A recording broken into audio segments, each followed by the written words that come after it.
భగవత్ స్వరూపులారా, భగవంతుడు ఉన్నాడా లేడా అనే సమస్య అనాది నుంచి నేటి వరకు ప్రశ్నగానే మిగులుతుంది. బహుశా ఈ ప్రశ్న భావితరాల వారికి కూడా ప్రశ్నగానే ఉంటుందో ఏమో. కానీ ఎవరైతే భక్తి విశ్వాసాలతో భగవంతుని నమ్ముతారో, ఉన్నాడు అని విశ్వసిస్తారో వారికి తప్పకుండా ఆ భగవంతుని ఆశీస్సులు ఉంటాయి. ఇక ఇదే విషయంపై ఒక పశువుల కాపరి భగవంతుడు ఉన్నాడు అనేది రుజువు చేశాడు. ఆ వృత్తాంతము నా శ్రేయోభిలాషులైనటువంటి మీకు వీడియో ద్వారా తెలియనైనది. బహుశా ఇది అందరూ కూడా చివరి వరకు చూసి మీ యొక్క అమూల్యమైనటువంటి సలహాను చెప్తారని ఆశిస్తూ వీడియో ప్రారంభించనైనది. నిత్యం పూజ చేసేవారు కూడా భగవంతుడంటే ఏమిటి, దేవుడంటే ఎలా ఉంటాడు సమాధానం లేని ప్రశ్న. ఒకరోజు ఒక దేశపు రాజుగారికి కూడా ఇదే విషయమై తర్జన భర్జనలు అవుతూ ఉంటే తన సందేశ నివృత్తికి సభ ఏర్పాటు చేసి పండితులను, శాస్త్రకారులను, మేధావులను, ఆధ్యాత్మికవేత్తలను మరియు పామరులను, గ్రామ ప్రజలందరినీ సభకు రప్పించారు.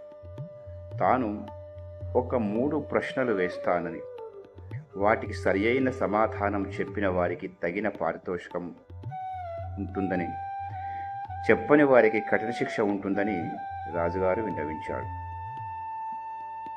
అందులో భాగంగా మొదటి ప్రశ్న, దేవుడు ఎటువైపు చూస్తుంటాడు, దేవుడు ఎక్కడ ఉంటాడు, దేవుడు ఏం చేస్తాడు? ఇవి రాజుగారికి అంతుచిక్కని ప్రశ్నలు.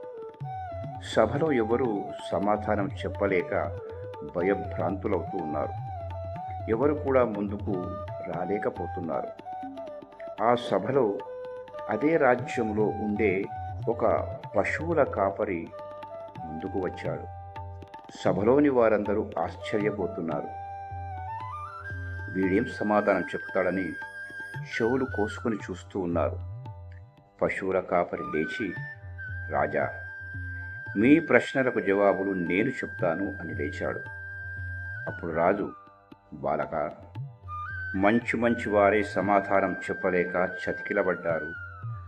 ఒకవేళ నీవు చెప్పకపోతే శిక్ష ఏమిటో తెలుసు కదా అని ప్రశ్నించాడు. తెలుసు మహారాజా, కానీ ఒక నిబంధన. చెప్పేవాడు గురువు, వినేవాడు శిష్యుడు. గురువు పైన ఉండాలి, శిష్యుడు కింద ఉండాలి. ఇది షరతు అని వివరించాడు. దానికి రాజు అంగీకరించి సింహాసనం నుండి క్రిందకు దిగి కూర్చున్నాడు. పశువుల కాపరి సింహాసనం అధిష్ఠించాడు. మహారాజా, ఇప్పుడు అడగండి మీరడిగే ప్రశ్నలు. అందుకు రాజు మొదటి ప్రశ్న వేశాడు. దేవుడు ఎటువైపు చూస్తుంటాడు అని ప్రశ్నించాడు. దానికి జవాబుగా ఆ పశువుల కాపరి, రాజా, ఒక దీపాన్ని తెప్పించండి అని తెప్పించి సభ మధ్యలో పెట్టి, మహారాజా, ఈ దీపం ఎటువైపు చూస్తున్నది? మీ వైపా, నా వైపా, తూర్పుగా, పడమరక, ఉత్తరానిక, దక్షిణానిక, పైక, క్రిందిక, ఎటువైపు చూస్తుందో చెప్పండి అని ప్రశ్నించాడు. అందుకు రాజు అన్ని వైపులా చూస్తుంది అని జవాబిచ్చాడు.